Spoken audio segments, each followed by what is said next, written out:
à tous, bonjour à toutes, bonjour surtout à toi qui m'écoutes et bienvenue sur Métanoïa, le podcast qui t'aide à changer de pensée pour changer de vie. Hier, nous avons vu que l'une des méthodes au travers de laquelle la sagesse de Dieu se manifestait, c'était des alertes, des signaux que Dieu déposait parfois dans notre être intérieur pour nous transmettre ses messages. Aujourd'hui, nous allons voir une autre manière au travers de laquelle justement cette sagesse nous parle au quotidien. Et pour cela, nous irons dans le livre de Proverbes chapitre 3 du verset 5 au verset 8 qui dit ceci: « Confie-toi en l'Éternel de tout ton cœur et ne t'appuie pas sur ta propre intelligence.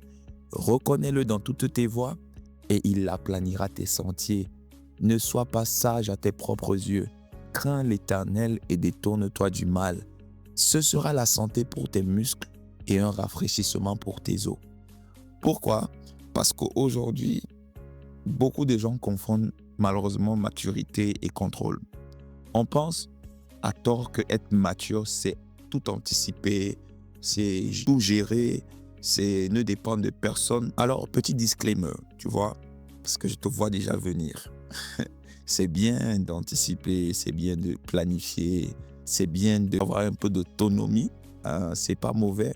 Toutefois, lorsque cette façon de penser devient la fondation qui détermine nos décisions ou ce que nous faisons, c'est là qu'il y a problème.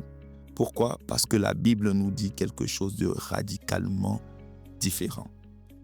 Le Proverbe 3 d'ailleurs commence au travers de ces mots: « Confie-toi en l'Éternel de tout ton cœur ». Et le mot hébreu utilisé ici pour dire se confier, c'est le mot bata. Et le mot bata ne signifie pas simplement croire. Le mot bata signifie s'abandonner sans appui secondaire. De manière triviale et simple, c'est ne pas avoir de roue de secours. Bata, c'est ne pas avoir un plan caché. Tu vois les plans au cas où Dieu ne fait pas ça, au cas où Dieu ne se manifeste pas tel moment, au cas où... Non, bata, c'est n'avoir qu'un seul plan, Dieu. Je te dirais même, bata, c'est avoir Dieu comme plan A, comme plan B, comme plan C, jusqu'au plan Z. Et c'est d'ailleurs pour ça que le texte continue en disant « Ne t'appuie pas sur ta propre intelligence ». Le verbe s'appuyer ici, c'est le mot en hébreu shan. Shan décrit quelqu'un qui met tout son poids sur quelque chose. Ça veut dire que la chose sur laquelle il met son poids devient son appui, son équilibre. Rappelle-toi, Okma, la sagesse qui est la fondation, le fondement, l'appui. Autrement dit, donc, posons-nous donc cette question. Aujourd'hui, toi et moi, sur quoi est-ce qu'on met réellement notre poids? Je te demanderai ça d'une autre façon. Sur quoi est-ce qu'on met réellement? Permets-moi de te poser ça autrement. Sur quoi est-ce qu'on prend appui pour prendre nos décisions et pour diriger nos vies? Est-ce nos compétences? Est-ce nos réseaux, nos connexions? Est-ce notre intelligence? Ou alors, est-ce notre contrôle? Et c'est là que le texte devient un peu inconfortable. Pourquoi? Parce que la Bible dit « Ne sois pas sage à tes propres yeux ». Et c'est malheureusement ça le challenge de notre génération.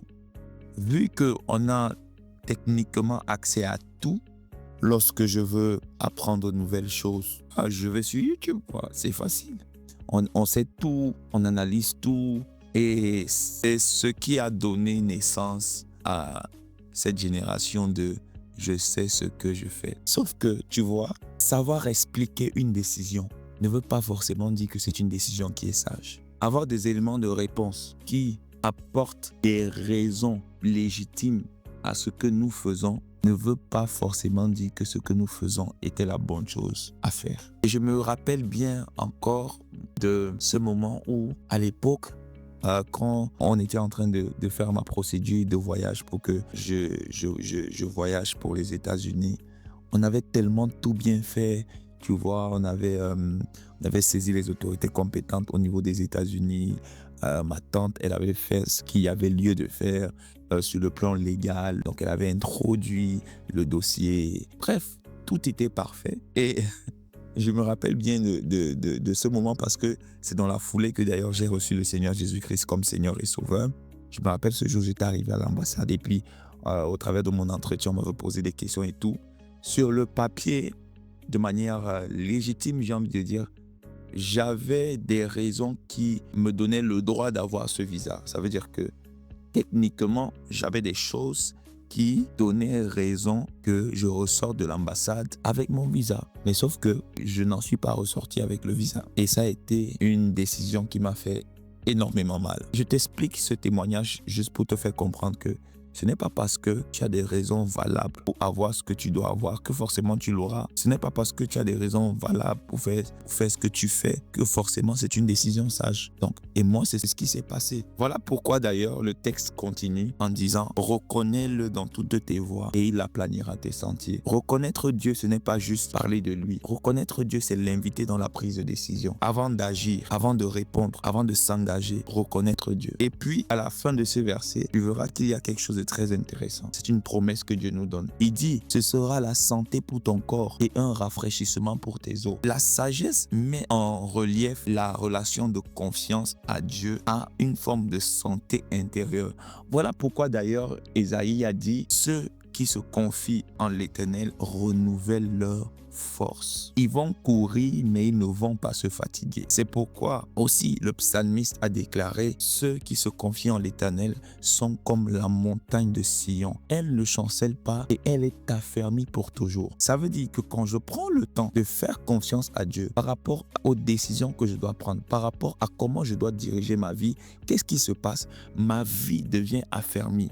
Mes décisions deviennent affermies. En d'autres termes, ça veut dire que peu importe les vents contraires qui vont arriver en cette année, par rapport aux décisions que j'ai prises, par rapport à comment j'ai décidé de diriger ma vie, si elle est alignée à la volonté de Dieu, qu'est-ce qui va se passer? Moi, je serai affermi. Ça veut dire que les vents peuvent venir, mais moi, je ne vais pas bouger. Mais ce que Dieu m'a inspiré de faire va se pérenniser, va réussir. Je vais trouver du succès.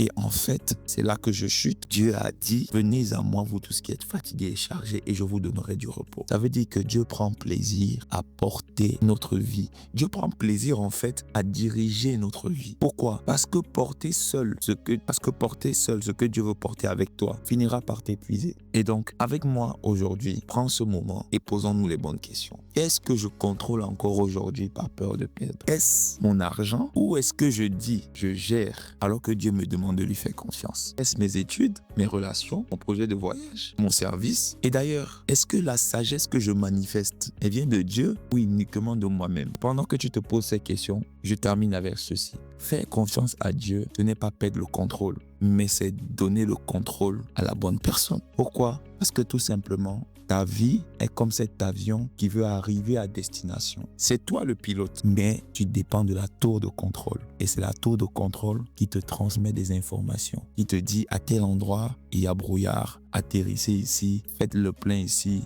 etc., etc. C'est en collaboration avec Dieu que tu arriveras à destination parce que lui connaît la destination. Si ce podcast t'a béni, n'hésite pas à le partager. Recommande-le, commente et toi et moi, on se donne rendez-vous demain pour une nouvelle capsule. C'était Kevin pour Metanoia, le podcast qui t'aide à changer de pensée pour changer de vie. À demain, porte-toi bien. Peace.